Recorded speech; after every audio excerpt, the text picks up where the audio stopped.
Hi friends, ఈరోజు ఈ వీడియోలో మన తెలంగాణ రాష్ట్ర వ్యాప్తంగా ఉన్న అందరికీ ఇందిరమిళ్ళ పథకంపై ప్రభుత్వం తీసుకొచ్చిన మరో పెద్ద శుభవార్తను మీకు వివరంగా చెప్పబోతున్నాను.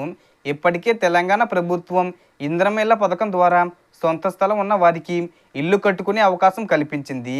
మిగిలిన వారికి 5 లక్షల రూపాయలు, ఎస్సీ మరియు ఎస్టీలకు 6 లక్షల రూపాయల ఆర్థిక సహాయం అందిస్తుంది. తాజాగా ప్రభుత్వం మరింత మేలు జరిగేలా మరో 30,000 రూపాయలు అదనంగా ఇవ్వాలని నిర్ణయం తీసుకుంది. అంటే ఎస్సీ ఎస్టీలకు 6 లక్షలతో పాటు 30,000 రూపాయలు, మిగతా వారికి 5 లక్షలతో పాటు 30,000 రూపాయలు అదనంగా వస్తాయి. ఈ మొత్తాన్ని లబ్ధిదారులపైన భారం పడకుండా తక్కువ ధరలతోనే అన్ని సామాగ్రిని అందుబాటులోకి తీసుకువస్తుంది. తాజాగా 3,500 ఇళ్లను మంజూరు చేసిన నిర్మాణాలు త్వరగా పూర్తి చేసుకోవడానికి ఈ అదనపు సహాయం ఇవ్వబోతుంది. మరి 30,000 రూపాయలు అదనంగా రావాలంటే మనం ఏం చెయ్యాలి అనే వివరాలు ఈ వీడియోలో తెలుసుకుందాం. అండ్ వీడియో మీద నచ్చితే లైక్ చేయండి ఫ్రెండ్స్. మీరు చేసే ఒక లైక్ వల్ల ఈ వీడియో ఇంకో 10 మందికి రికమెండ్ అవ్వడం జరుగుతుంది ఫ్రెండ్స్. సో దాని ద్వారా ఈ ఇన్ఫర్మేషన్ అందరూ తెలుసుకోవచ్చు.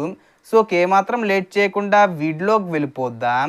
సో ప్రస్తుతం ఎన్నికలు కూడా ఉన్నందున డబ్బులు జమ కాకపోయినా కోడ్ ముగిసిన తర్వాత, అంటే నవంబర్ 11 తర్వాత మీ ఇంటి నిర్మాణం పూర్తయిన వెంటనే మొత్తం బిల్లు మొత్తాన్ని రాష్ట్ర ప్రభుత్వం మీ ఖాతాలో జమ చేస్తుంది.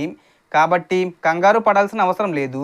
ఇప్పుడు ఈ కొత్త మార్పులతో ప్రభుత్వం ఇందిరమిళ్ళ పథకాన్ని ఉపాధి హామీ పథకంతో అనుసంధానించింది.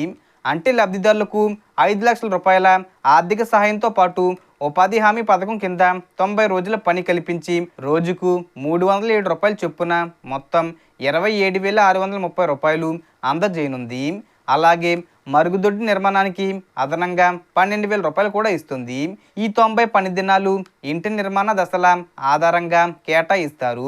బేస్మెంట్ కోసం 40 రోజులు, గోడల కోసం 30 రోజులు, పూర్తి పనుల కోసం 20 రోజులు, ఇలా మొత్తం 90 రోజుల్లో మీకు 27,630 రూపాయలు అందుతుంది. ఈ పనుల ఫోటోలు ఆన్లైన్లో అప్లోడ్ చేస్తే పంచాయతీ కార్యదర్శి ధృవీకరించిన తర్వాత మీ ఖాతాల్లోకి డబ్బులు జమ అవుతాయి. ఇక ఇందిరమ్మ ఇళ్ల లబ్ధిదారులకు ఇంటి నిర్మాణం మినహా ఇతర ఉపాధి హామీ పనులు కేటాయించరాదని ప్రభుత్వం స్పష్టమైన ఆదేశాలు జారీ చేసింది. ఒక కుటుంబానికి 100 పని దినాలు కేటాయిస్తారు. అందులో 90 రోజులు మీ ఇంటి నిర్మాణానికి వినియోగించుకోవాలి. ఇలా చేస్తేనే మీకు 27,630 రూపాయలు, అంటే దాదాపు 30,000 రూపాయలు అదనంగా వస్తుంది. ఈ విధంగా ప్రభుత్వం పథకాన్ని మార్పులు చేసి లబ్ధిదారుల భారం తగ్గించే ప్రయత్నం చేస్తుంది. అలాగే L1 కింద ఇల్లు మంజూరైన వారు, ఇల్లు నిర్మాణం చేస్తున్న వారు తప్పకుండా ఈ అవకాశాన్ని వినియోగించుకోవాలి.